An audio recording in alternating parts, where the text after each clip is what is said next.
because I started it about 5 minutes ago. Oh, beautiful. I'm glad. What do you got there? Is that a Zima? No, you know, I'm one of the few straight men that like those. I really like those a lot. And you don't. I wonder if it's still. You know, I haven't been on the lookout. I wonder if they still make it. This is a Smirnoff Ice. Smirnoff. I'm gonna make this a little bit. You know, I heard the guys over at Pixel Gate talking about a beer that I actually want to try. What is it? I don't remember the name of it, but it sounded good. It was what was that crazy beer? I'll get you. When I find out what it is, I'll link you. Okay. They were going off about it because it's. Hey, Leaf, what's up, dude? Jason Warren. It's gonna be a good day, I think, Bo. Yeah, it is. It's always a good day. I'm here alone tonight, Bo, or at least for a while. You're normally here alone on Friday nights. No, not recently. Really? Painfully, no. Yeah, I thought that Luke went over to Granny's and Tree was Saturday. Saturday Saturday okay. Night. You know what I did today, Boat?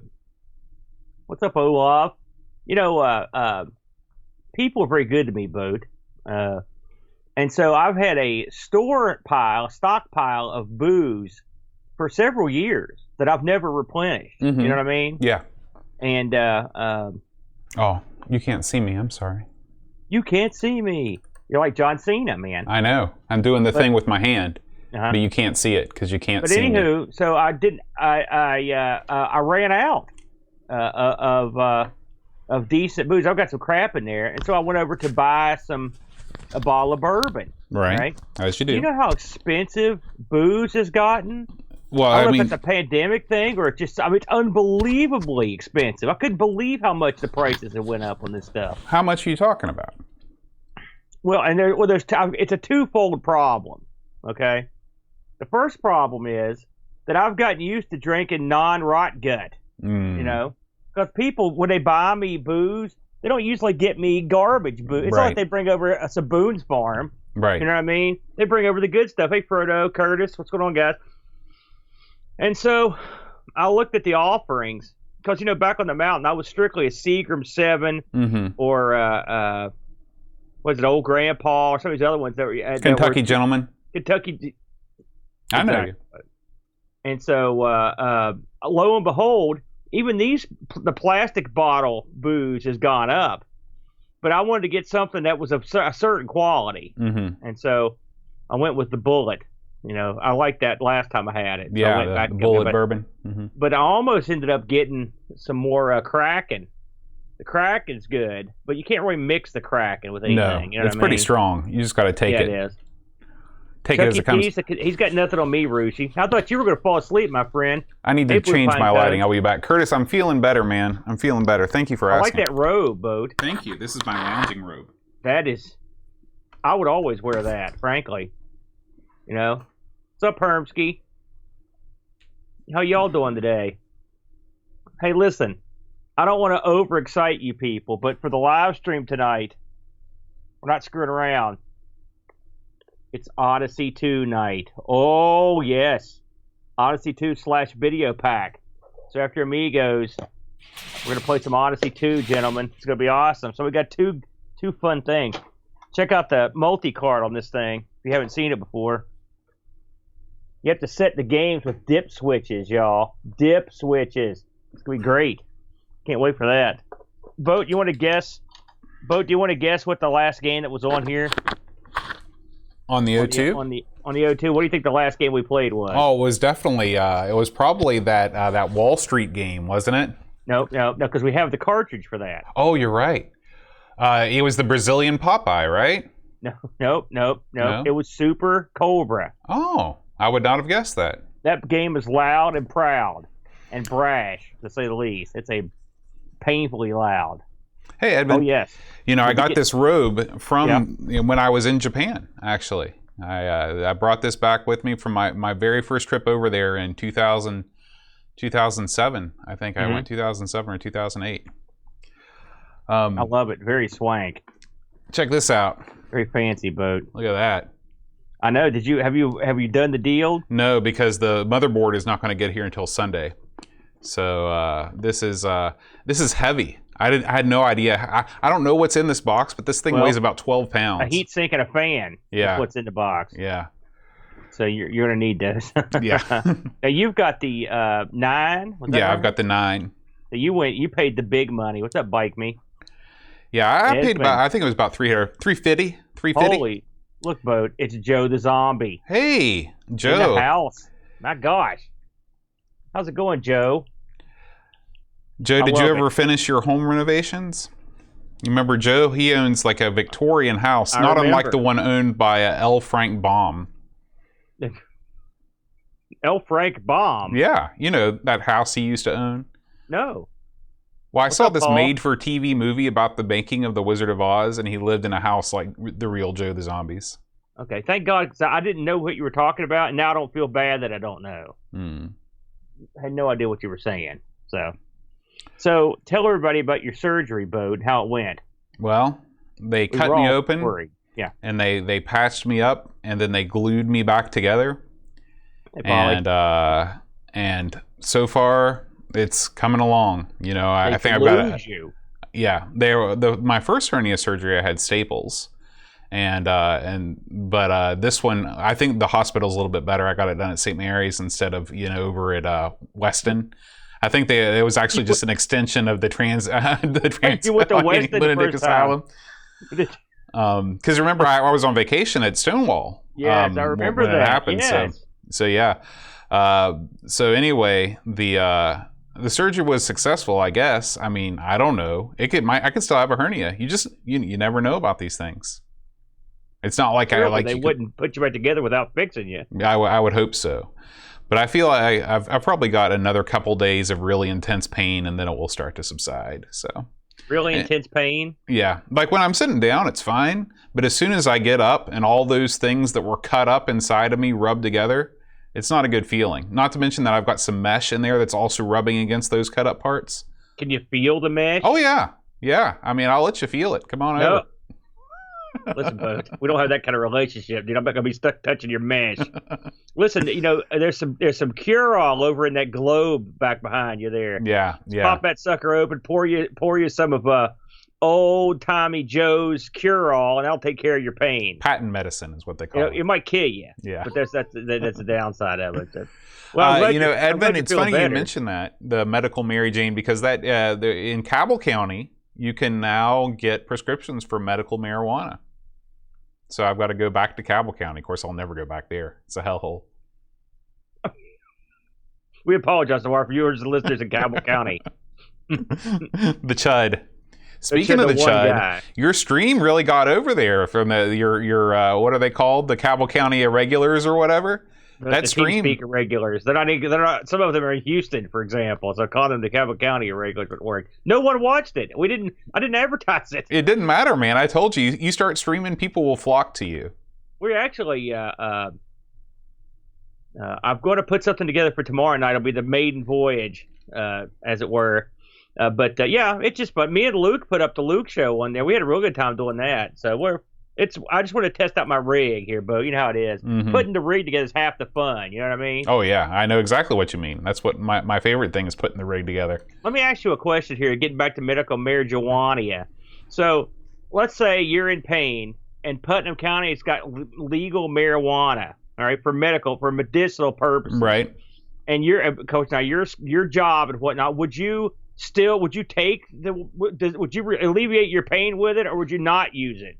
Well, for some reason, that's a great question, because or otherwise. I don't know if there is, first of all, teachers don't get drug tested. We're not in that class of people that have to be drug tested. Right, but still, it's your personal oaths and stuff. Oh no, I have no personal oaths against marijuana at all. I mean, what's the church's view, Bode? They have Catholics are sort of free and easy when it comes to the substances. So we don't mind if you take a little wine. We don't mind if you take a little beer.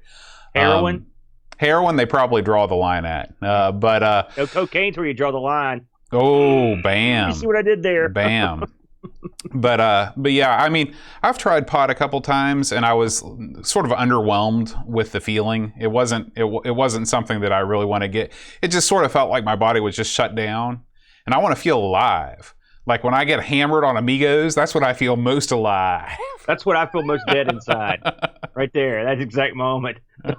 Sorry, Curtis, the double trouble. He played off of it. He's the most multi-talented hoser I've ever seen. L. Curtis Boyle. Yeah, he is. Yeah, he is. So let's see.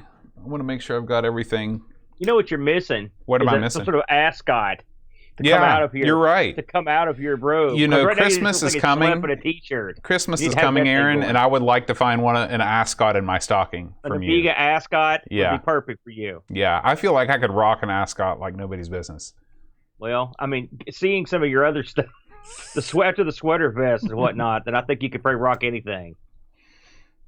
Thank you, Polyester Links. It's my gown of choice. What's it made of, Bo? Is it silk? No, pants? I wish it was. It's cotton. It was sort of cheap. I bought it at the base, at the military base there in Yokosuka. So, Mm-hmm. but it's still, it's something cool. So I think that we are ready to get going.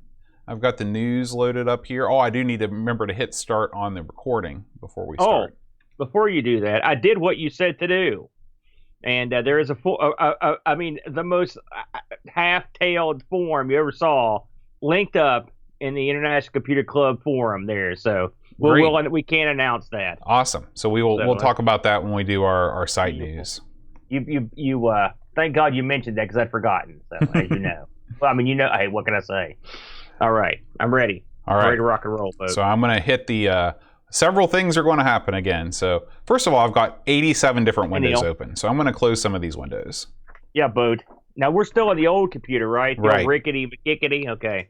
So I don't really need 3 Audacity windows. What? I don't need my YouTube downloader open. You need any Audacity windows? No. Well, this is all stuff from yesterday, from this weekend retro. Are you one of those guys that opens a bunch of tabs and just forgets them? Yeah. And they're there for sometimes they're days, maybe even a week. And then I wonder why I can't do anything on my computer. And then I'm like, oh, I don't need Infront View open. FSUAE can probably be closed. And my third Audacity. Okay, and bulk rename utility. I've been upgrading the Plex server. Not upgrading it, but just like indexing it today. I took mine offline last night. Why? Because the hard drive wanted. The hard drive it's one of these real wonky sort of. It's barely hanging on sort of numbers. So I'm going to have to get me a new hard drive to dump my crapperoo over to. So effective immediately, the A channel is down for a while. It's a shame. Hey Neil.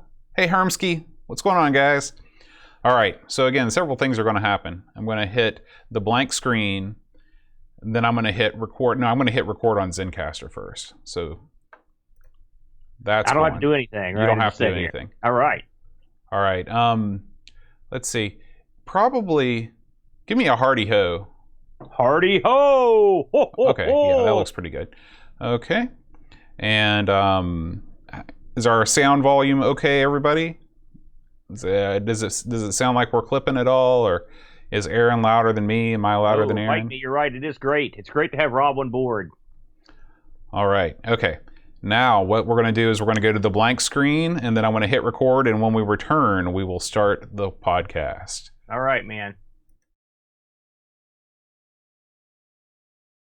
Support the Amigos podcast on Patreon or PayPal and receive cool perks and rad swag. Visit our page at everythingamiga.com/support.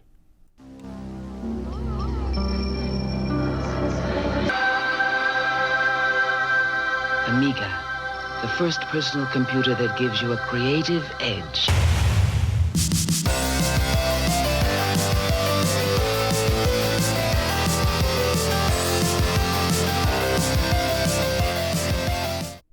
Hi, everybody. Welcome to Amigos. I'm John.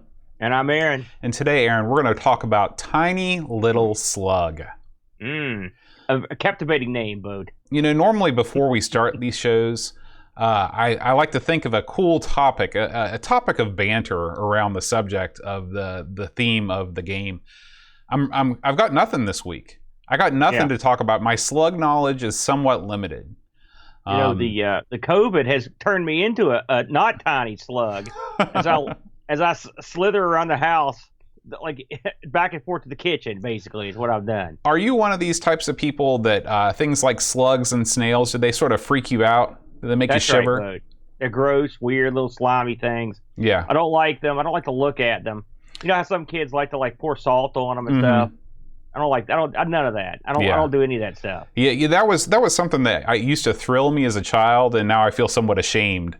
The massacre of slugs that I used to incur upon them with the jar of salt. Where do you stand on escargot? I stand firmly away from it, Boat. No, that's a no. Have you ever tried it? No, I'm not going to. Okay. So it could taste like pizza pie. I don't care. Escargot. Any sort of insect-related food items. Like one time, somebody was like, "Hey, eat this food," and it was like chocolate-covered ants. You ever had these? No, I've never had those. They're crunchy, weird chocolate things. No, none of that.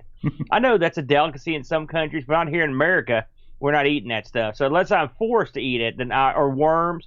Some people eat worms, not me. Did you ever read the book How to Eat Fried Worms? That's the first thing I thought of when I said worms. It was that book. I read the heck out of that book. That was a Judy Blume book. Yeah. I loved her stuff, and I read that one. It was it's funny, the plot of that book. At the end, the kid eating the worms is sort of like the triumphant star of the book, and he ends the book by not being able to quit eating worms. He just keeps on going. That's a weird way to end a book. It is it's funny how we're 10 years apart, yet that book unites us.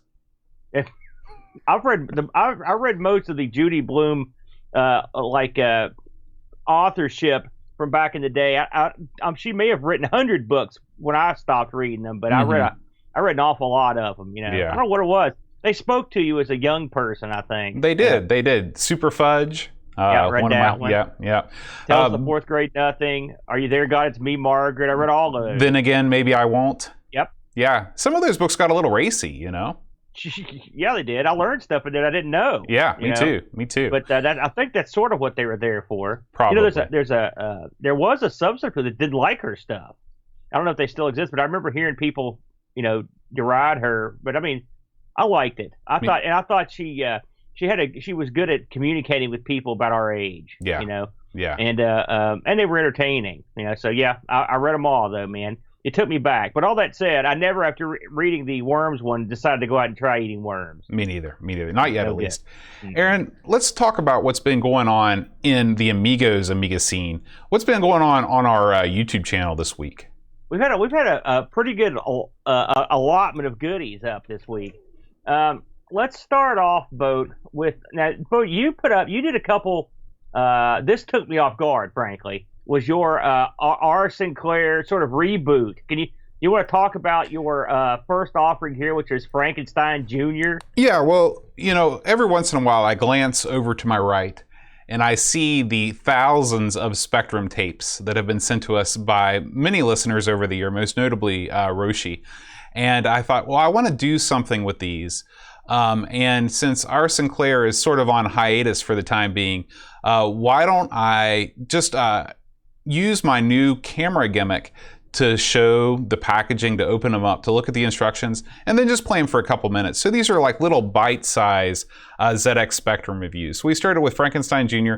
I basically just talk about the packaging, I open it up, read through the instructions, and then I give the game a play. I play it for 5 or 6 minutes, and I really like this format. It's kind of fun. It gives you a taste of some of these games that I don't think Clive's Club was necessarily on the cusp of picking anyway.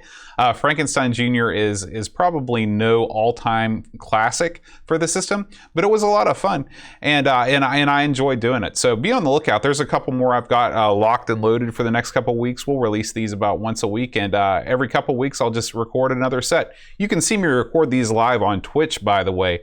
What I do is I usually record 3 or 4 of them in a row and then release them piecemeal on YouTube. Yeah, I was actually watching you do this live. I believe when you did that bunch. It was surprised but entertaining. I think it's good that you're getting into it. And I can tell you, when I get my expansion for the Amiga that gives me the ability to play all the Spectrum stuff, I will probably jump in head first, because I've got a bunch of tapes over here too, Bo, that I haven't fooled with. So cool. That'll be fun. Let's talk about last week's ARG. Some people actually watched this one, so that was good. This was the week we talked about the Game Gear. It came back up on the Retro Rewind. And we actually played 2 games from the Game Gear that involved Sonic the Hedgehog. I didn't realize it, Boat, but there were 10 games released that were related to the Sonic universe on the Game Gear. So they were really toting their own. They were towing their own boat here with the best thing they had, which was Sonic at the time. It's a smart move. Yeah, it was. But I mean, of course, as you can imagine, you had mixed results on which ones were good, which ones weren't. Yeah. But I think we played one good one. It wasn't the one Brent picked here, Sonic Drift. I didn't like this game that much. It was hard to play. But I think Sonic Chaos is a real winner. It's an approachable Sonic game that you can. It's a great one to start off your kid on or something. Mm-hmm. You get to play as Sonic or Tails. Tails is even easier to play than Sonic. And I've never been great at the Sonic games, but I got pretty far into this one. I was pretty proud of myself and had a good time. So if you're into the Game Gear or Sonic or Sega, check us out over there at ARG Presents. You did a little playthrough of this week's game, so that's up to check out. Not much need to be said about that. Mm-hmm. And I want to skip this one because we'll come back to it. So let's talk Boat. And this got a pretty good reception this week. We did an Insert Disc 2 about my summer vacation. Yeah. I was pleased that people actually liked this and were happy with it. And it's basically just me talking about what I did a couple weeks ago when me and the family went up to Blackwater Falls. We had a lot of fun, and me and you had a good talk about that. So if you are interested in the wacky exploits of me, Insert Disc 2 was good time. Boat, last week, we did a live stream. As you know, I like to do a live stream a couple hours after we end the show here on Fridays.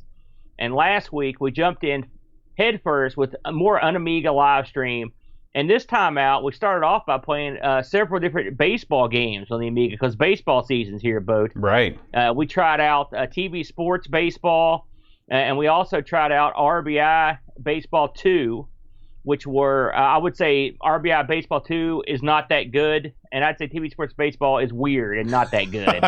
It's such a shame that an all-American system like the Amiga has no good baseball games. I will say, we did play a couple interesting games, including Bill's Tomato game, which was really good. That looked really good. And we played a game to close the show called Wind Surf Willie. Oh. Now, I don't know if this game's any good or not, but I will say it's certainly different. It's a different game. It suffers from the Dreamcatcher, like 1/3 of the screen for the gameplay. The other 2/3 are just linked off to a bunch of crap. But it was interesting. It does. It looks very interesting. Yeah, and it's right up your alley, Boat, because it's sort of like sailing. Right.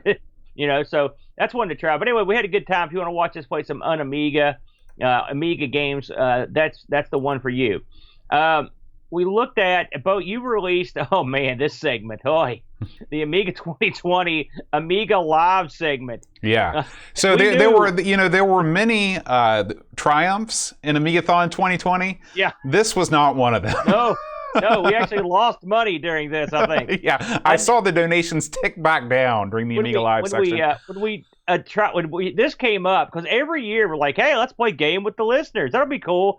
And every year, we both like, oh boy, here we. Yeah, it's a lot of looking at this screen, a lot of waiting for games to start, and then just a giving up with the tail tucked between our legs. So I think we got one. There was one complete race. I think was between Duncan Stiles and maybe Paul Kitching. I can't remember exactly who it was, but I thought was it Paul? Yeah, it could have been. We had no luck on this, and I will say the hoops you have to go through once you're in game are unbelievable in some of these games. Yeah. I could never get this to work in a million years. So, but still, if you want to laugh at the idiots, this is the segment for you. Boat, a couple weeks ago, we did a series of Ask the Amigos for August, and you have posted part 2 of this series. We got a lot of good questions. Actually, I listened through this because there was so much I couldn't remember all. I got a kind of a hardy ho out of this, to be honest with you. But so if you want to hear me and Boat answer crazy questions, this is the video for you. So it's up now. And then one more thing before I get to the other thing is that your series This Week in Retro, where you and Neil from Retro Man Cave, your new show continues unabated. I believe was this the 3rd week, Boat, or the 4th week? I think that this was number 3. And you want to chat about this for a second? Yeah, so this week we talked about a bunch of stories. We talked about Sonic. Speaking of Sonic, Sonic makes his debut on the Super Nintendo We Very talked about impressive. a new slate of arcade one-up releases, the death of the inventor of the Pixel, and a couple other fun stories. So if you are into the world of retro in general, outside of the Amiga, stop by your local podcatcher and subscribe to This Week in Retro. Now, there's one more thing I think, and I'm going to let you take the wheel here on this one. But we've got another video that was released this week, a few days ago, from our buddy, our good friend, Jack Flack. Why don't you take this one, Bode? Sure. So, Rob O'Hara is one of our friends. He's been our buddy for a long time, and we both are huge fans of Rob's podcast work. He has a bunch of shows, but his two main shows are Sprite Castle, all about the C64, and You Don't Know Flack, which is about his life, basically. And he just recently brought back Sprite Castle after a couple-year hiatus, and I sent him a message and I said, hey, are you interested in joining us at the Amigos Retro Gaming Network? And he was like, yeah. And so we proudly welcome Rob to our humble abode. You can catch all of his Sprite Castle episodes, all of his new Sprite Castle episodes on the network feed.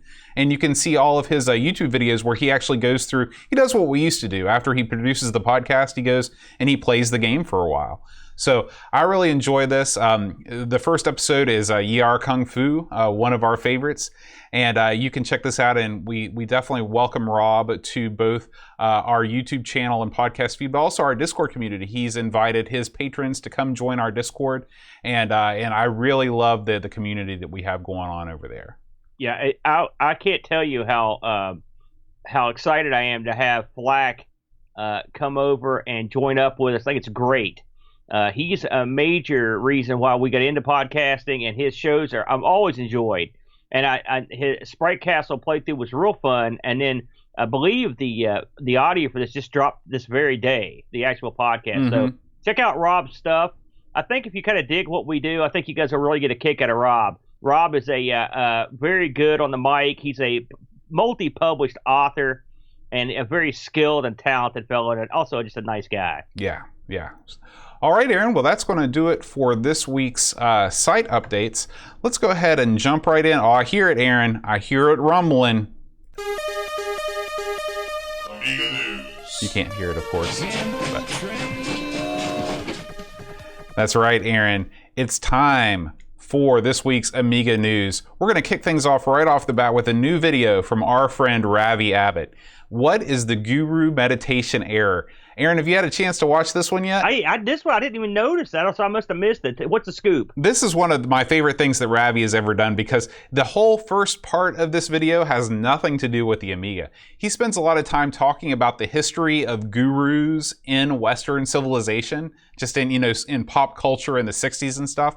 He talks about, there was this group of people in the 70s in England called the Natural Law Party.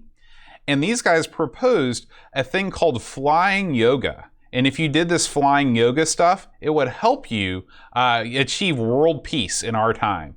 So if you're watching the video feed right now, you're going to watch this guy spring and take flight. Get ready. Holy crap. What do you think about that, Aaron? I think you need to start doing stuff like that. That would be fun. Well, I need more padding.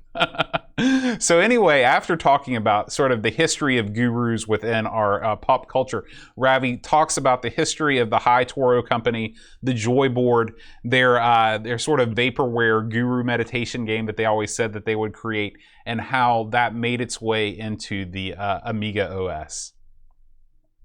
This looks great. Ravi's been on a roll here recently too, Bode. Aside from his work on the podcast, his videos have been on point. His Amiga, the history of the deals and shakeups with Amiga have been really good, and this looks great too. So kudos to Ravi's getting it done. Yeah, one interesting thing, I didn't realize that someone has actually created a guru meditation game for the Atari 2600. So I may have to check that out at some point. Is that guy playing it right there? Yeah, he was playing it right there. I don't think I'll be playing that game if I've got to sit in that position. All right, next up, Aaron. This is one for not us. This is one for all you OS4 fans out there. Guess what? There is a new chat client called Pigeon that is for OS4, and this thing integrates Discord, Facebook, Skype, and Twitter into a dedicated chat client for OS4. OS4, now you've never really messed around with OS4 before, have you, Aaron? No, God, no. Yeah, me neither. It looks cool. It's always something I'm like, man, one of these days. But I think that this is the one where you've got to pay. It's like it shuts down within 5 minutes if you don't pay. And I haven't really been motivated to pay up for it. But one of these days, I may give it a shot and see what all the OS4 stuff is about. But if you are a person of the OS4 and you want to get Discord going, it's pretty cool. You know, I really like the fact. Remember. Did you ever use like a Trillia or any of those clients back in the day, Aaron? I did. I was just thinking this thing didn't add ICQ to the lineup, so I'm out. Yeah, it actually did. It's right there. Really? Yeah, ICQ's on here. Being a jerk. Yeah, it wins. It showed me. Yeah, the on the Mac side, because I was a Mac user back in the day when this thing was more of a thing, and there was a tool called Adium that I used to use, and it combined all of the chat services into one app, and it was super cool. So I'm glad to see that this continues on with OS4. Yeah, kind of wacky. Now, Aaron, I know that you watched this one. This is Tenmark's greatest, not his greatest. Well, maybe it could be his greatest. I wanted to wish him a happy second anniversary. This is his latest video, all about his all-in-one Unamiga board. Now, as an Unamiga owner yourself, what did you think about this? I couldn't believe this. I thought this was pretty wacky, Bode. I'll be honest with you. Tenmark. I don't know if I somehow had an out-of-body experience and stuck my spirit into Tenmark's body, because what he did here was he basically bolted his Amiga to the back of a monitor. That looks like something that you would do. This is right.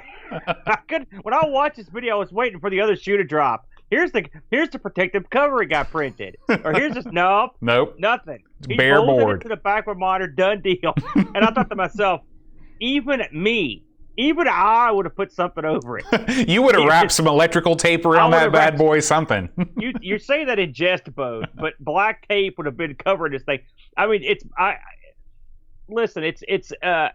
what he did was interesting. I mean, you've got effectively what you've got there is a monitor with Amiga strapped to the back end. Okay, I mean, I don't blame him. And if you don't have an Amiga 500 to donate to the an Amiga, this would work fine. Well, I mean, I don't know about this. I wouldn't do this personally because this is stuff falls over, stuff gets scraped against walls. You know, I mean, maybe not in Doug's world, but in the world of Aaron, I got crap everywhere, and I would destroy this Amiga board. Yeah, not to mention the cats get up there, start screwing around on the shelf. It'll be over real quick. But I do. Part of me gushed. I sent a note. I was like that. That's the ballsiest thing I've ever seen you do in your channel right there. And I will say it does fit very well on the back of this monitor. I mean, the way that he's got it bolted on there. Side, that looks great. You know, the part that's shaped like a hook? Nothing.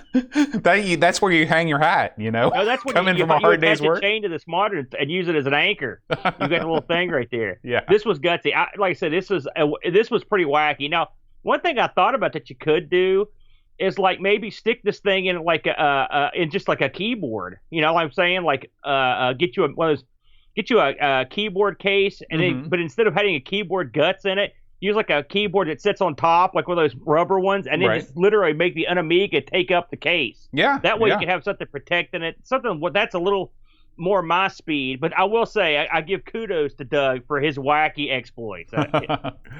All right, Aaron. We forgot. I think this was also the episode where Doug had softcore porn in his video. Oh, so yeah. I want to give a thumbs up for that, too. And by the way, just left it in. Didn't care.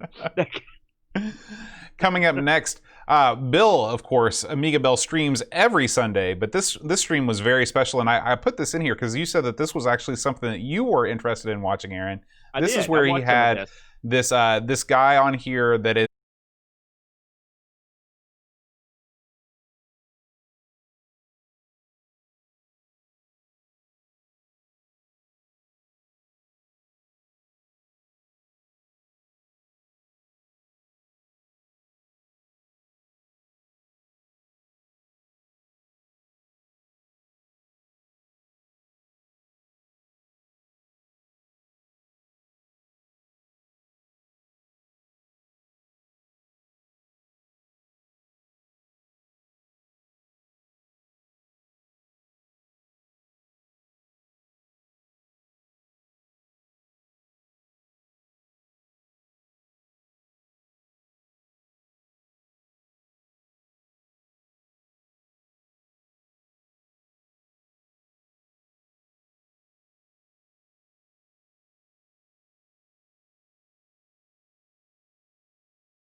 Hey, bud. Hey.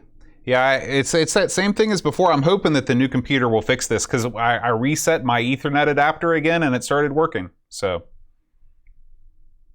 What do you think about that? Hatred.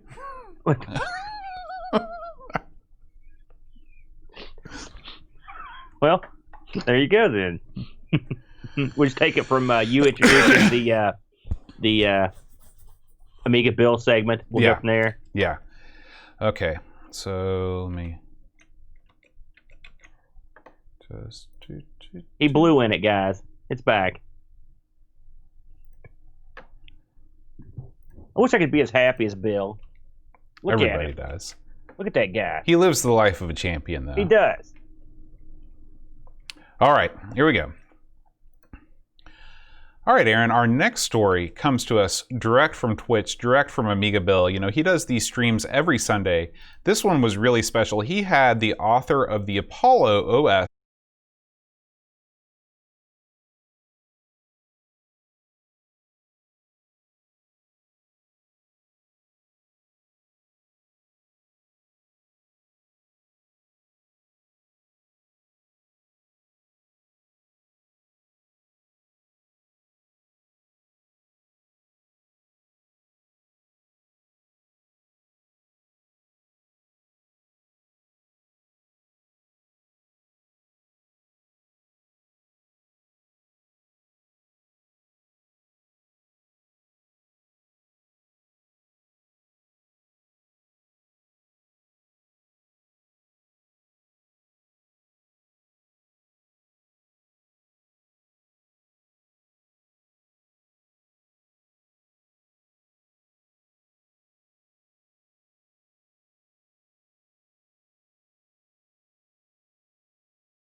All right, we're back, everybody.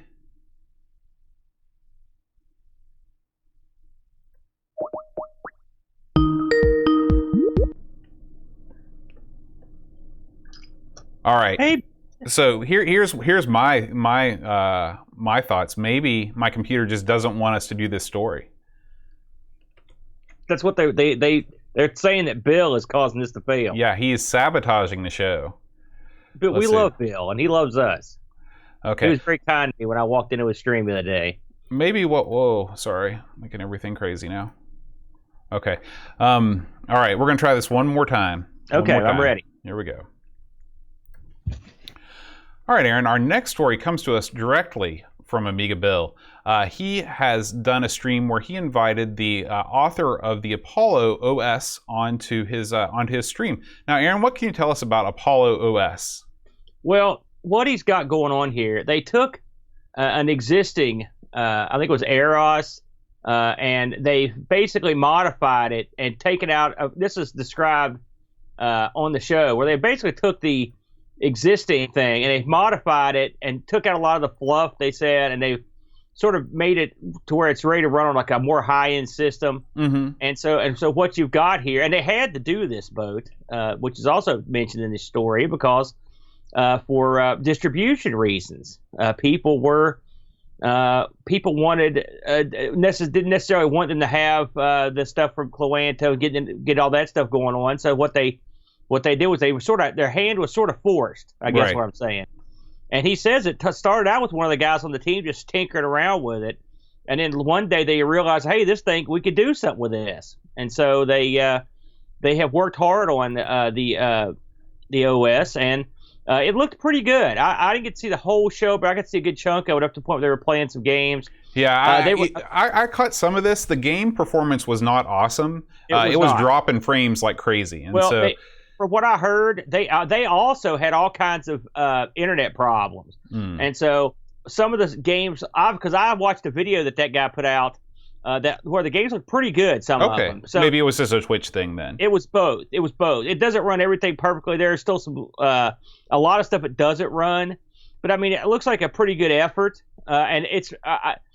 This is that sort of situation where you got to just tip your hat to the guys because they really don't have a choice. Right. You know, they're doing what they got to do to get get some action, and so that's where it stands. So and this is going to benefit everybody once they get this thing out there. You get an open source replacement for all the Kickstart things. You don't have to go through Cloanto anymore if you don't want to.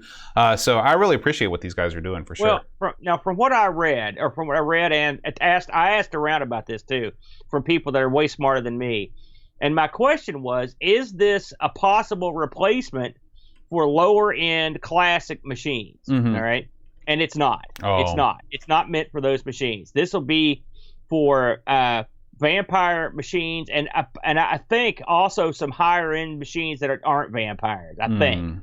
But so you're not going to throw this on an Amiga 500, for example.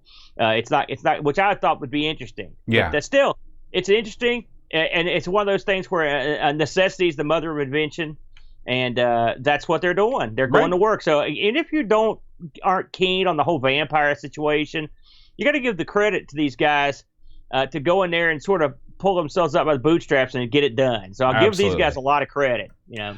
All right, and this one just came up the other day on our Discord, Aaron. We talked about on This Week in Retro about how there is a new Macintosh operating system web, standalone thing.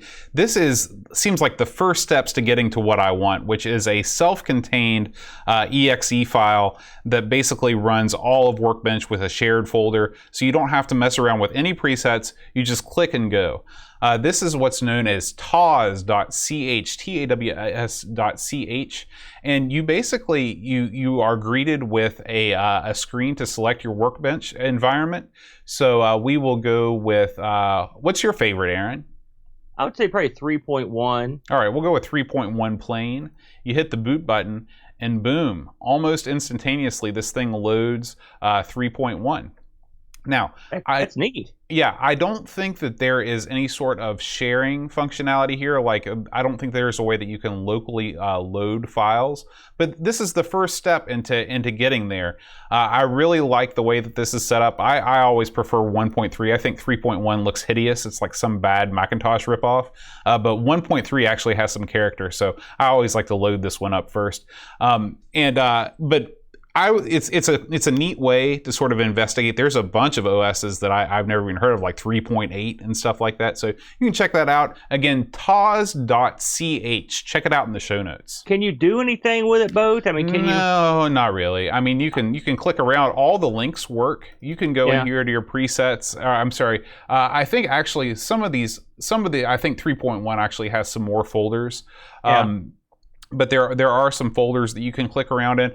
It's just like everything. I'm not sure what you do when you get here in any environment. What I do is I load up a game, Yeah, so, right. But is this Java based or what is this, Bo? I want to say that it is. I don't know that for sure, but I think that this is another example of one of those Java based emulators. Kind of neat. I'd never heard of this. I think I did briefly see it pop up in Discord, but I didn't get to look at it. So it's interesting. Very interesting. Yeah. And finally, Aaron, our final story for today is that we want to give another bump to the Amiga 2020 art contest. The deadline, you still have plenty of time. It's not until October 11th, but it's been a while since we've mentioned it. And Tinmark and Pixel Vixen are in charge of this contest, and they are still looking for entries. You can submit original hand-drawn artwork, photo-edited work, 3D rendering, mod, music, whatever you want. The only stipulation is that it must be created on an Amiga in one way or another. And even the people that stuck in entries for the Amigathon contest, you can use those in this. That's right. Doug said you're good to go. So if you've already entered our contest that for the Amigathon, take your stuff, because literally I think everything we got, with the exception of my hideous art and your as Lame Angelo, was gold, solid gold. It could all go into this contest and have a shot. Yeah. So I would stick it in there, man. So AmigaArtwork.com to submit your entries. Yeah. All right, Aaron, that's going to do it for this week's news roundup. It's time to jump right into our game of the week, Tiny Little Slug. This game was released a while back with some fanfare, not too long ago. I remember seeing the preview to this on Indie Retro News, so I was actually kind of excited to get to play it. I played the disc version. Which one did you play?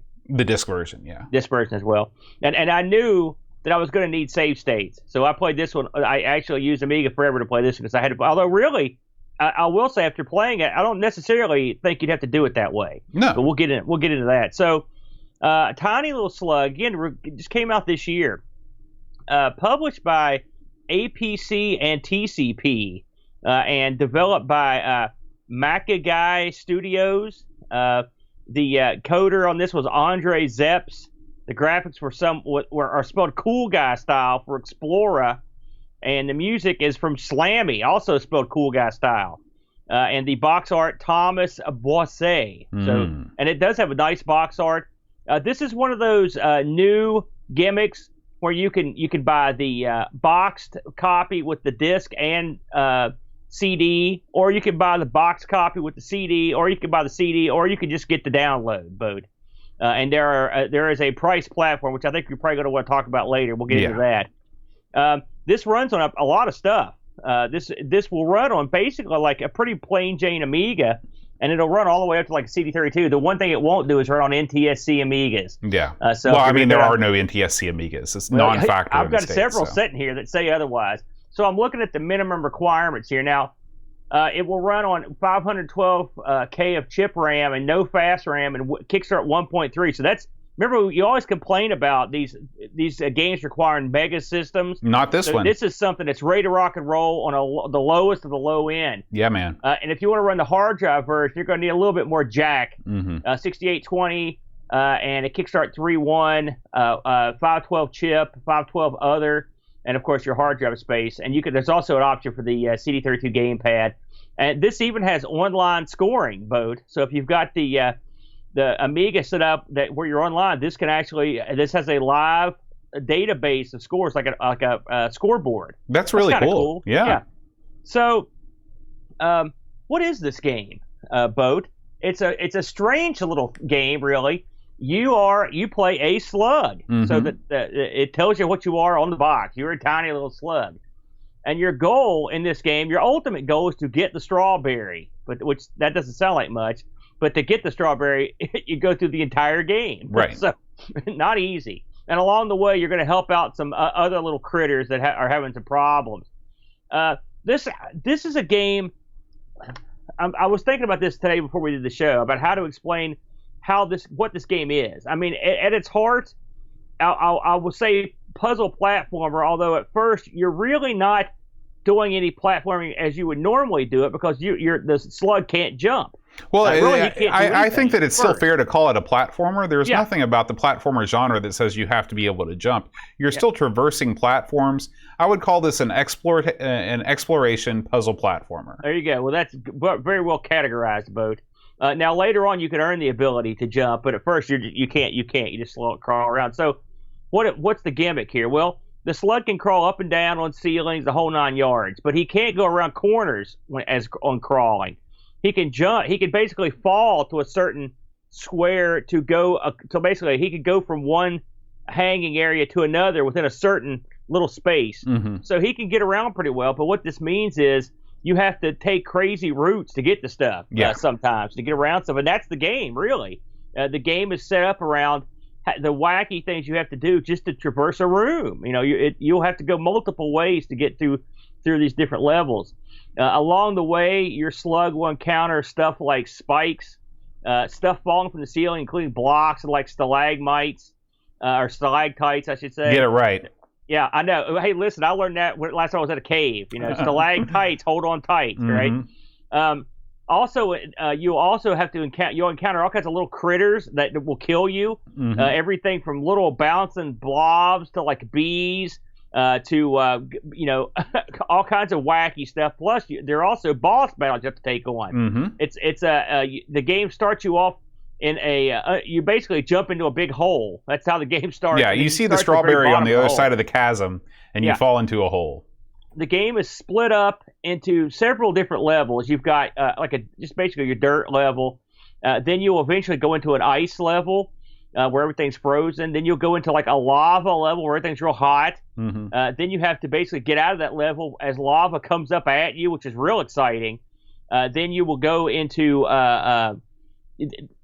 there's a whole second cavern you go into. That's the second half of the game. There's a lot of diversity in here. And like I said, as you go through and do these little missions for your fellow little bugs and whatnot, you'll be rewarded with different powers. One power is the ability to jump. One power is the ability to not be affected by spikes. When you go to the ice level, your slug will get cold, and as he gets cold and starts freezing, his health takes a hit. Right. And so but before that, I wish I'd known this before I tried to get to the cold level without it. That you can get a hot pepper, and that makes it so he doesn't automatically lose life as he goes through the ice that's cavern. physically the only way you can survive that level. Well, I know that now, but see, because you don't have to go get it. I didn't know about it, so I just kept going through the ice level, and I made it pretty far before I was like, I can't get any further than this. Mm-hmm. But what were your initial impressions with this game? I was very impressed from the get-go. This game features a tutorial that explains the mechanics of the game when it loads. It's like, you're a slug. You can go over these, you can go over these types of corners, but other types of corners you can't go over. And it spells out the rules from the get-go. That was very, very welcome to me. Yeah, it tells you everything you need to know to play the game. Right. And it does it all in one screen. There's not 87 pages of background text. The game did not feature a novella that you had to read to get the hints that you needed. This game is colorful. It utilizes the full OCS, color palette. The background music that plays is very nice. Yeah. There's a lot of personality in the enemies. I think that, of course, this is a very, you could call it a cutesy game. Everything's very cute in it, which appeals to me. I like the fact that enemies, they move in predictable ways. A lot of this game is pattern memorization, where you are looking at the patterns that things are falling off the ceiling or things are flying around, and you're saying, okay, how can I get from here to there within this amount of time period without getting hit? Now, that said, this game I found it to be quite difficult from the get-go. You have a life meter. You get 99 points of health. I would call this a flaw in the game design. I think you'd be much better off with like a multiple heart thing, like 4 hearts, and then each hit takes away 1. Because whenever you get hit by various things, it's not always the same amount of hit points that are taken off. Like if something just glances you, it might only take 10 points off, but if something hits you full on, like you can get destroyed in like 2 hits. Stuff will stay on you and continue to damage you. Yeah. And I found that to be frustrating. I think that hit detection on the whole is one of this game's faults. That said, I felt like when I did progress through a particular level, I felt a real sense of accomplishment because I knew that I had done it. I'd put in the time to figure out what the secret was. I just feel like because of the hit detection and because of some of the controls, they could have made it a little bit easier. Now, I only played this on the normal difficulty level. I didn't play it on like the baby level or whatever, and I didn't play it on the like extreme level. So maybe you can talk more about the easy level and what was different about that. We're watching my playthrough, so you're seeing this is all the time that I forgot. I didn't know about the hot pepper, which is why I keep dying over and over again. Yeah. I can tell you, I put on the weenie level because I am a weenie, and actually, this may baffle you. I didn't think it was that tough, and that's probably because I was on the easy level. So lo and behold, that sounds like they probably got that part right. Yeah. I probably should have backed it off.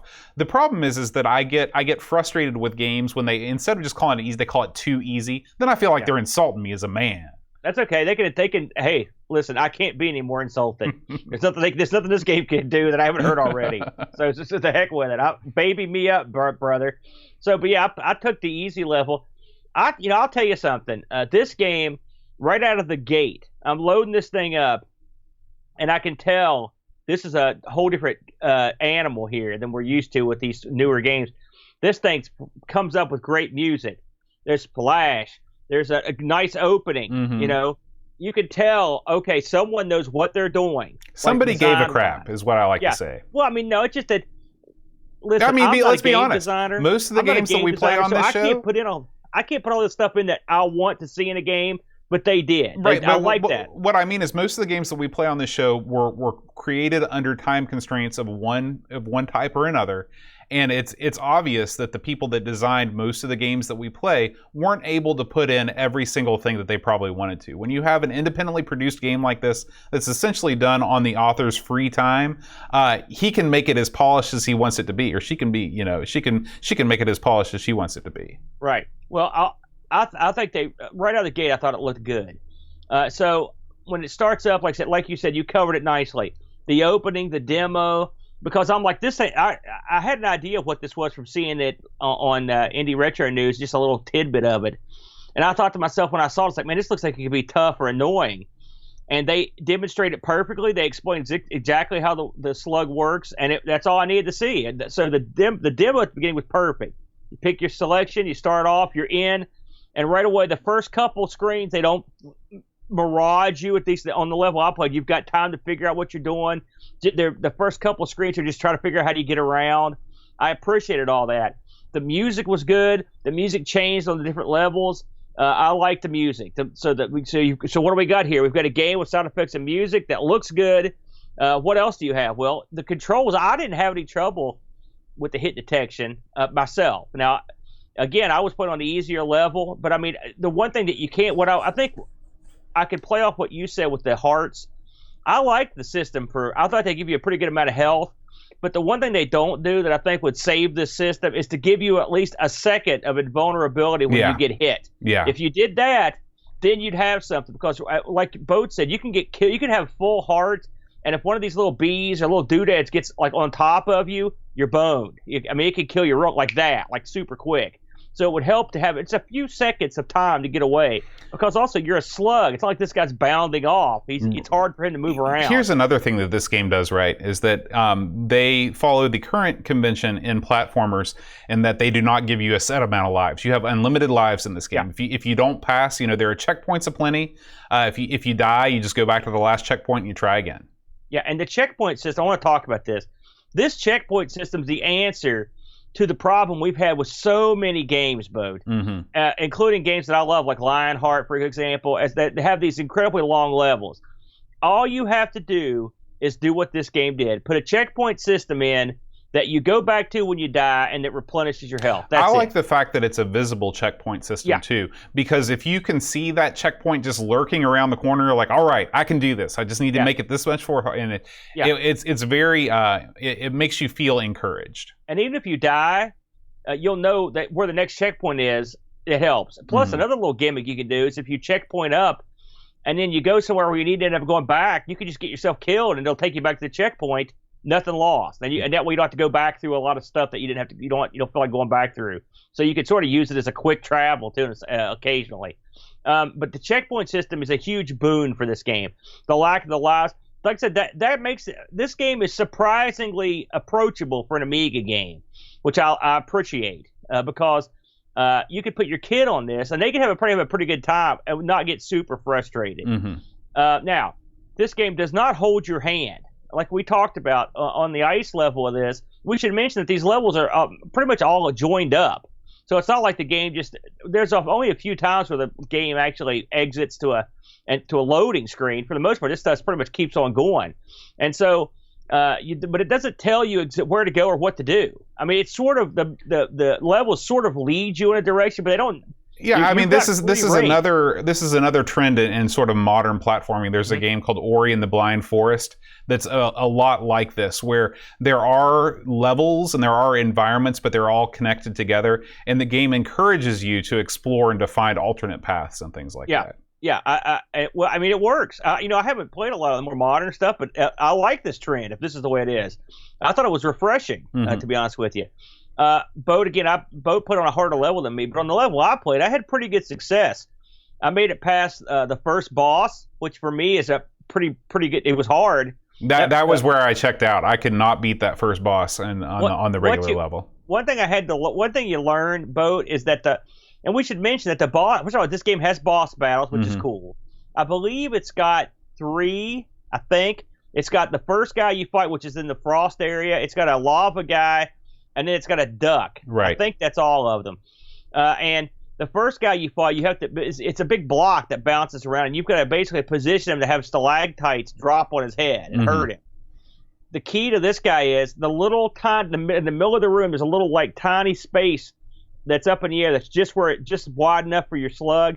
If you sit there, he can't really hit you, and so you can let him do his thing until it's safe. Then you run up, get up on the wall, and have the stalactite come down on him, and then you run back to that. It took me forever to get past him, and I had to watch another guy do it before I could figure out the trick. I should have checked out a Let's Play and learned the technique, because again, this game is all about pattern memorization. Now, it is sort of cheating to do that, because that is the game, is like once you know the pattern, you can do it. But it was really frustrating. I spent 20 minutes on that boss, and I still couldn't beat him. Yeah. Now, the second level, something else this game does that I like. It mixes it up, okay? So the second level is where you get onto the lava. You're down here, and you're confronted with this creature that says, "Listen, my friend is thirsty. He needs a bunch of water." And so basically, your mission in the second level, in this fire level, is to get all the cups of water. Okay, so what you have to do is just go through the level looking for the cups. You need all of them that you can find, and they're not easy to get. But what you're doing in that level is more of a collection thing. Okay. I mean, the first level, you're going to get a couple items for people, but this one is the whole level is collecting these things.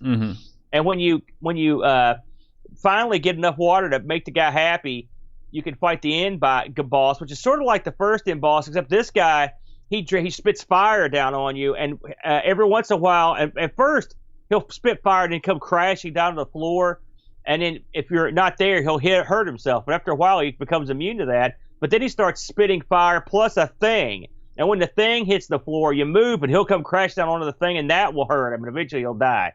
And then what makes this interesting is, so you beat the boss, then that level starts filling up with lava, and your slug has to get out of the level. I don't know how anyone could do this, but I watched the guy do it. But one thing I like, it's different. You're not just doing the same thing over and over. That makes it fun. They're adding variants to it. The music changes and stuff. And then the third level is you go down and try to get this duck, which is also entertaining. It's just a big duck. But now that is the game. I would say the game is not real long, frankly, but you do get a lot of gameplay in there if you are learning. This is a game. I'm not sure how much replay value it's got. I'm not sure you're going to come back and play this over and over, because like Boat said, once you've got the gimmick, you can probably get through most of it, and some of it's just.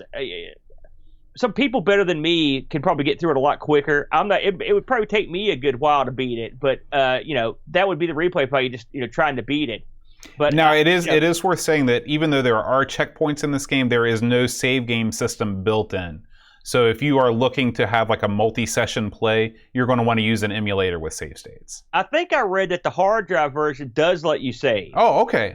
Now we didn't try that one, but I think I read that. I know the disc version doesn't. You have to play it in one session, but that's not a huge deal if you've got, like I said, if you're emulating, and if you're playing on real hardware, you takes your chances, basically. So there you go. We should talk about the way it looks, the way the game looks when you on the different levels. They do a good job. The levels are totally different, in terms of the textures. There's this sort of like, what would you, multi-layer slight parallax on some level. It's a very subtle parallax scrolling. It's not like Shadow of the Beast where it's in your face. This you really have to look for it, and in a way it's more impressive because of it. The lava level, there's like occasionally you'll come across an area where there's like a lava stream that sort of comes down in front of the action to give that some sort of depth. I mean, it's a small thing, but I appreciated it because it was there and they took the time to put it in. I mean, this thing is not as pretty as some games, but it's still pretty darn good. And if you consider that it's running on the old chipset, not too bad. I mean, I think they do a good job. But of course, a game like this, gameplay is the ticket. So if you have decent visuals, that's just like icing on the cake. Yeah, I mean, to me, this game. The chipset really has little to nothing to do with it. It's all about how the art is drawn. And you can tell that real care was taken like even on these stalactites, like they could have cheaped out on any number of these things and really just, skimped on the details. But almost everything in this game is just drawn with a lot of precision, and it's a lot of tile-based things, like a lot of platformers. But I was really impressed with the care that was taken. I think that on the whole, the slug as a dude, he has some animation. I would have liked to have seen a little bit more idle animation, because you do spend a lot of time waiting around as the slug as you're watching enemy patterns and things like that. It would have been cool to watch like a little ripple of his slug flesh go by, or watch his eyes dart back and forth a little bit. That would have been fun. But overall, I think that, it is a very pretty game. I think one thing I think is, we always rag on the various characters, mascots in Amiga games. I will say these guys they went for the less is more approach, and the game is tiny little slug, and here's the slug. Mm-hmm. He's a little slug. He's not the least bit cool. He doesn't occasionally get up and go like, "Hey," he's a slug. Yeah. He's not cool in any way. Right. And so that's sort of his gimmick. And it sort of makes him cool. Yeah. Yeah. And so I mean, this guy's not going to win you any. It's not going to be a launch title on your next console. But I mean, I think for this game, he works perfectly. There's a lot to like in this one, Boat. I'll be honest with you, I came in a little trepidatious because I wasn't sure if it was going to be my kind of game. Because when I hear puzzle platform, I'm like, oh boy, whatever. But I mean, this is a fun game. There's plenty of action. I mean, the puzzles aren't going to you don't have to rip your brains out. It's just the puzzle aspect is just figuring out how to get to certain places, and it's not that hard to figure that out. Yeah, now, I think I'm going to have to go back and play this again on the easy mode and see how far I can get, because I did enjoy this, and not having to deal with the amount of enemies that might that probably will help things, and I'm also curious about how the boss battle is now that I know the secret of the boss, where you just stand on that middle platform. That'll make things a lot easier too. Now, this game is a modern game, so you can actually go out when we purchase this thing, and you can go out and buy the game. You can't just go out and download it at your leisure. Now, you're asking yourself, where can I get it? What does it cost? Well, you can get it at a bunch of different places. I saw selling it. What's it cost? Now, I looked at the prices on here. I don't know if you've got them in front of you, Bode, and normally, personally, I don't give a crap about the price generally, because we're playing stuff that's been long out of date. But when it comes to something that's brand new, we got to get onto the price a little bit just to talk about it. Sure. So this game, it comes in several flavors. The cheapest possible way you can get this game is just to download the archive. Okay. And again, keeping in mind that if you're on an NTSC computer, you're out of luck. So you got to emulate that. But if you're on a PAL machine, you're good to go. You can download the archive of this thing, and I believe I looked at the exchange rate before we went on, and it was like 20, like we're around $23. Well, I can tell you exactly how much it was because I paid for it. Remember? Right. How much was it when you bought it? So it was like $26, including tax, several different forms of VAT, exchange rate manipulation. I'm pretty sure there was a KGB guy that was taking a cut. So it was I think $26 out the door. Now, what do you think about? That's a little on the high side for an archive file, right? But is the value there for you, Bo? What do you think? This game is a $10 game. This game is a $10 game. It's a great game. It is not worth the price that they're asking. No way, no how. There are AAA titles that sell for $26. I personally rarely buy any game that is that expensive. When you look at the quality of independently developed titles that are coming out on Steam every day, there are games that wipe the floor with this in terms of polish that sell for half as much. This is as much as I love this game. If we were not playing this game, and I'm happy to buy it because the game selection committee chose it for us, I would not suggest that you buy this game for this price. Wait for a sale. I'm sure that it will go down in price eventually. This game should have been $10 for the download and $25 for the physical copy. Well, I'm looking at the prices here for the other versions, so we should go ahead and talk about it, and I'll give you my thoughts. So if you want the whole ball of wax, which is the CD plus the floppy plus the download version, the box, the whole 9 yards, you're in for 32 euros, which I'm guessing that's what about $45 a boat? Does that sound about right? Maybe a little less than that. Yeah. The CD version plus the download is 29 euros. And then the floppy disk version plus the download is also 29 euros. So you can get those versions.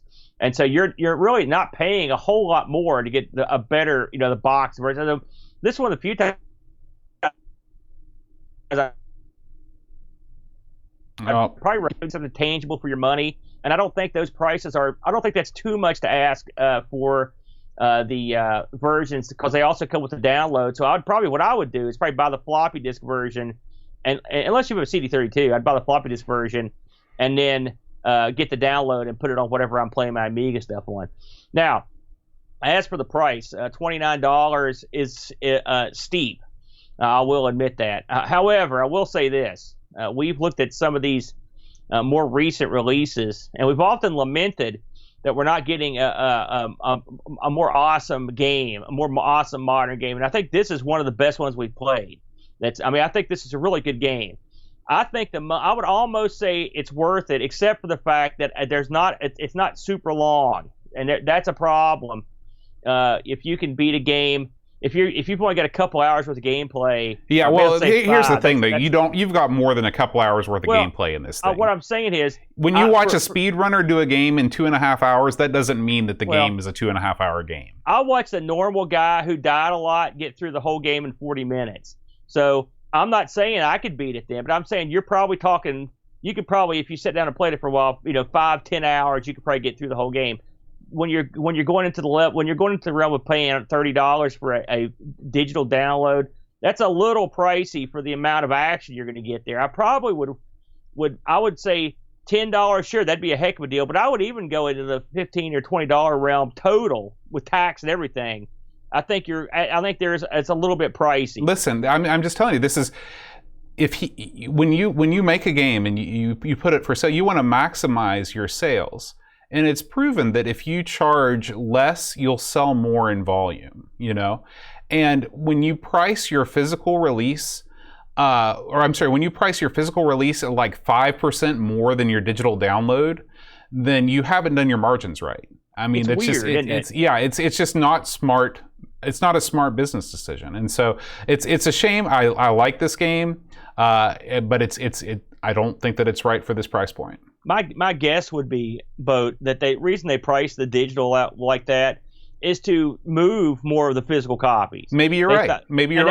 And I will say it may work. Listen, people pay hordes and hordes of money for Amiga stuff, so I don't see why the software should be any different than the hardware. I mean, I'm not surprised. I'm not saying it's right, but I'm not surprised by the cost. But if you take the cost out of the equation, this is an easy recommendation for me. And there is a demo that you can download. They don't make it easy to find. This is. Oh, is there? Yeah. I didn't know about that. This is available on. You can go to. I think if you just search for Tiny Little Slug demo, it'll take you to the site. Another problem that I have with the way this game is that the purchase process was insane. Okay, so normally when you buy a digital version of a game, they send you a code. And this actually had to be invoiced, and then I had to pay the invoice. It was a very strange thing.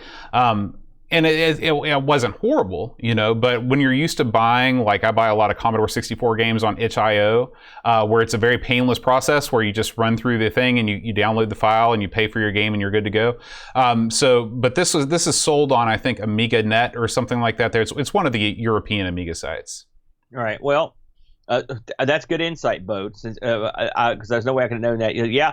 Hey, listen, I've almost bought plenty of things, and when the pricing and when the actual purchasing of the thing gets kind of weird, I'll back out. That right there will kill sales. When you've got a sketchy checkout system. Yeah, I would not. Like I said, I would not have gone through with this if not for the AGSC. But again, we play what the AGSC picks, and I'm glad that I did, because this is a great game. Oh, yeah. I think it's a really good game. Like I said, if it was to do over again, which I would probably fall into their trap, I would just get the floppy disk box. Mm-hmm. So if you're going to purchase this, go that route. Just go that way. You get something tangible for your money. Like I said, the box looks good. I think you get a couple little goodies in there, too. How that's the new thing. I will say, Bo, I've been looking at physical copies of other systems, C64 in particular. And I would say the price for this box is more than competitive. I think it's funny. This is one of the few times where I'd say the digital version isn't competitive, but the box version is more than competitive. I think the box version is a halfway decent deal. Yeah, I don't have any. You can charge as much as you want for the box version because at that point you're talking about a tangible product that has to go through manufacturing. Yeah. And so like I don't know what your factory setup is. I don't know what your premiums are and stuff like that. And so if you want to charge $50 for the box version, and you want to use like really high quality card stock for your manual and really good box material, I'm all for that, man.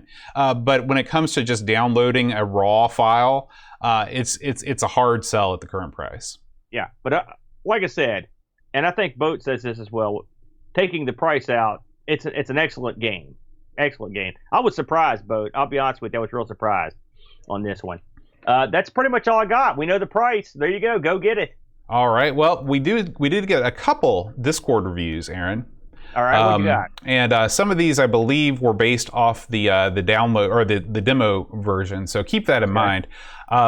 First one comes from Pixels at Dawn, who I believe has played the full release. He says, "This is a game I've had my eye on for a little while. It's a good concept and away from the usual platforming fare, with the wall climbing mechanics being relatively rare in gaming. Steg the Slug from Codemasters and Globjewel from Psygnosis come to mind. Quite hard to get right, and while the controls can be a bit fiddly at times, they work well enough for you to feel comfortable when moving around. The puzzle solving based on negotiating each screen is good, and it's unusual to have to think so laterally just to move your character, but other puzzles such as how to deal with the cold areas can be a little obscure. This could easily be helped with some UI elements. Graphically, the game looks really nice with some solid parallax and cute sprites, and the music and sound effects don't wear thin. Unfortunately, Tiny Little Slug is quite expensive for a relatively short game, and sadly this will mean it won't be seen by many. 7.5 out of 10. And Graham writes just a little comment. He says, "I'm usually happy to throw some coin at modern developers on our beloved Amigas and ZX Spectrums. For a game that is in my currency almost the same price as games like Cuphead, even if you do like this game's demo, I can't see the value of asking prices here. So I'd personally rather support homebrew titles like Magenta Gem, Wudang, UFO, and Block Z on the ZX Spectrum and still have money left for the cost of this for a coffee." I didn't realize that was going to be... I mean, both the reviewers mentioned that, and we went on about it for quite a while. So, I mean, that tells me that people agree that it's just a little bit too pricey. I should mention before we go, Boat, while there are no reviews on this, Lemon does have a score for it, and the people over at Lemon, which, by the way, we should mention this, speaking of Lemon, Lemon's forums got hacked this week, which is sad. And so Lemon needs support. Everyone, or at least a kind comment. The people that run Lemon, that is we love that service. I don't know if we could get along without Lemon. No. They are the best, and they've always been very nice to us too, haven't they, Both? Yeah. The guys at Lemon are super, super nice guys. I had a chance to talk to the guy that's currently running the site at Amiga Ireland. I guess the latest news is that the site was not hacked as much as they thought it was. There were just a lot of passwords because it wasn't... I guess because it's hard to know, because at first they said it was because it didn't have SSL, but then they said, well, it's just the low-level passwords that got hacked, so they were able to brute force with just 1, 2, 3, 4 and easy passwords like that. I don't know what the real story is, but definitely send those guys some love. It's been a rough week for them. Anyways, nevertheless, the people over there gave this game a pretty decent score of an 8.11, Boat. So a game that's unusual and interesting, and it's exactly what we wanted. Games that are fun for the older systems. Big thumbs up for me. Yeah. All right, Aaron, we do want to thank all of our Twitch subscribers. If you want to support Amigos through Twitch, you can subscribe to us either through Amazon Prime or just a regular old Twitch sub. We also want to thank all the folks that have joined us here in the chat. We record Amigos live every Friday night around 4 o'clock, and you can join in the fun just like these guys. Another TT viewer, Atten, Barkbit, Bitstorm, Bomb6 the Base, Buck Owens, Commander Root, Cowbird Boy, Dedicated Lurking 9 to 5, Delamort 78, Duncan Styles, Edvin Helen, Figgy 78, Frodo NL, Gimlet 72, Jugglebox, Hermsky, Jan Holbro, Jason Warrens, Johnny Renegade, Kasserin, L. Curtis B, Leaf Killand, Lurks, Mitsuyama, Olav Hope, Old B Sturgeon, Paul Kitching, Picard 2010, Polyester Links, Real Joe the Zombie, Remastino, Rob O'Hara, Tanonjang, The Retro Man Cave, Treyguard82, B&K, Vigoro Pros, and Z9K9. Thank you so much for joining us this evening. Hey,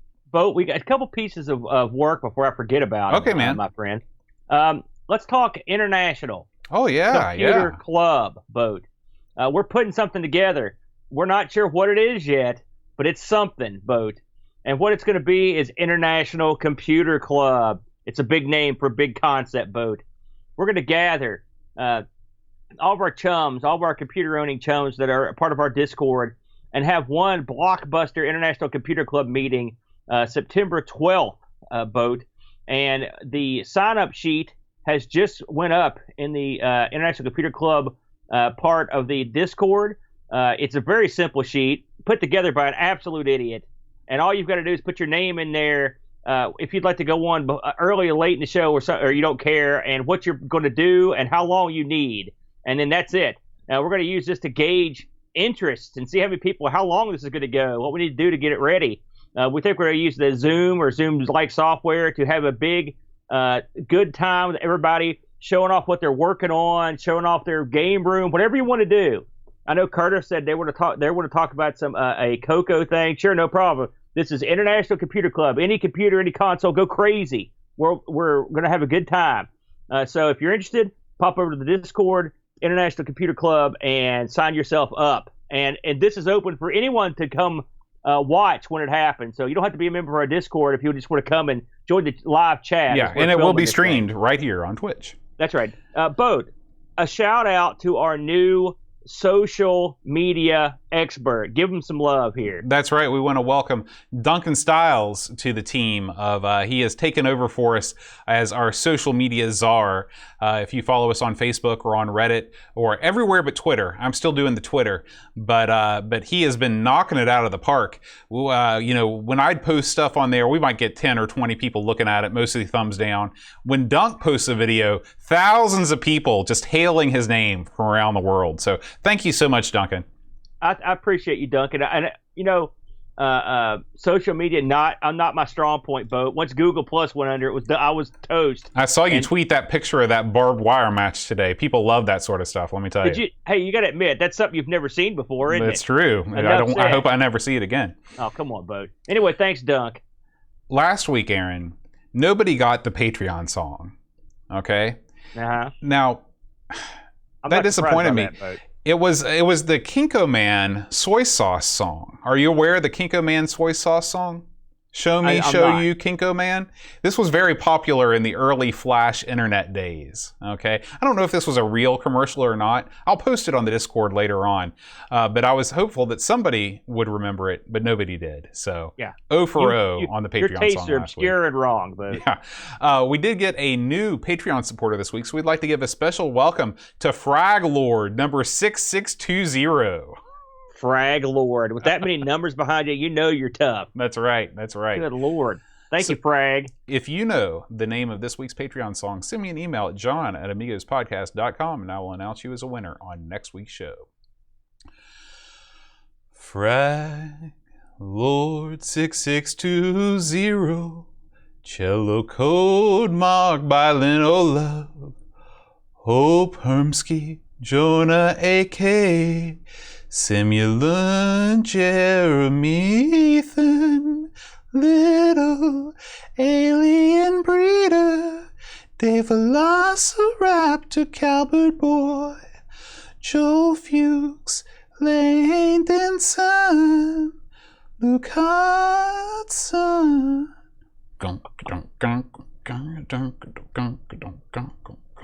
John Cook bombed the base Roshi, Frodo in El Sol and Sazatec Mage, Jurgen Mr. Cola, Daniel Williams, Bernard Lucas, Jerry Dennington, Zorglub, Commodore Kid, Reflection, Simon Lech, Cap and Crispy, Kilobytes and Caffeine, Gary Heather, Free Lunch, Kate Fox, David Pickford, Cameron Armstrong, Andy Jones, Lobsterminator, 10-minute Amiga Retrocast. Bernard Quinn, Retro Man Cave. Tim Drew, Simon Rose, Joseph Harrison, Kyle Etta, Rob O'Hara, Matthew Larimore, Andy Craig, Sean Barkbid, Roland Burke, Andrew Monk Show the Zombie, Leif Kelland, Alan K. Bob, Checo Taylor, Lord John Marshall,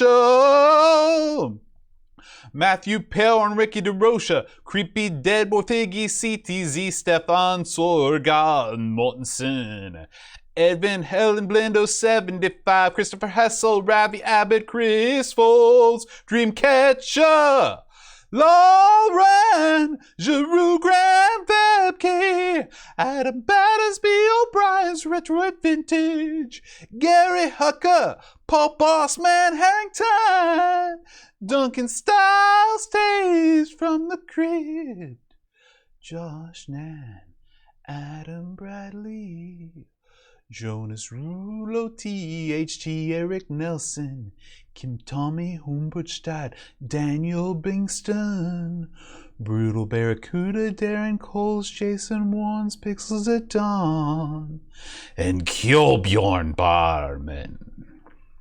You know, that was hideous, of course, but that's the first one you've done for months that I knew. So you and I got that one. All right. Well, I'm glad. I'm glad somebody I can tell did. your operation was affecting you in an adverse way. Next week, Aaron, we're going to play a game, I'm sorry to say, is AGA only. Yes. I can see those gradients now. You know it's gold. Those gradients and those out of control, memory expectations. Let's hope there's some Euro trash dance music in there too, Bode. We can only hope.